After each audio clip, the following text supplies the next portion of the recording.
Waistline. Ito po, 7 and 3/4. 7 and 3/4. Okay. Ito na yung packet mo. Yes 6. po. Okay. 7 and 3/4. Plus Back. 8 and 3/4. Okay. Crotch.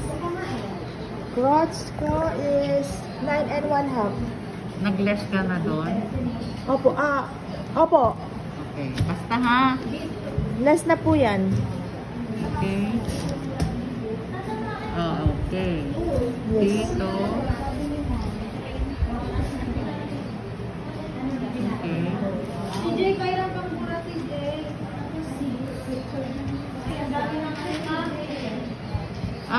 Ito. Lagyan mo na siya ng 3/4 allowance, for cutting allowance, Okay. and then huwag masyadong dito na may half inch. Ganyan lang, ulpis mo lang sa 1/2 inch po ito. yes, half inch.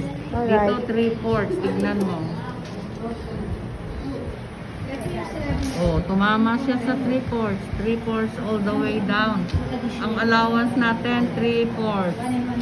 3/4. Kung sinabi sa video 1 inch, baguhin natin yon. Bakit? Nagkakaproblema sa crotch. Paano yun? Saan po yun ulit ito?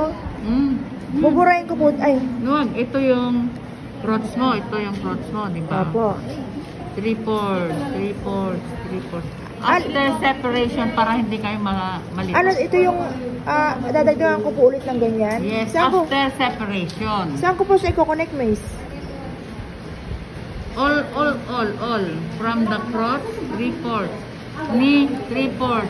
Bottom, Lahat. 3/4. Tapos guhitan mo. Lahat. Oo. Sige po. Cutting allowance.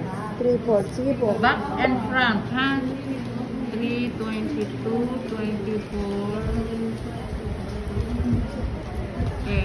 Thank you, Miss.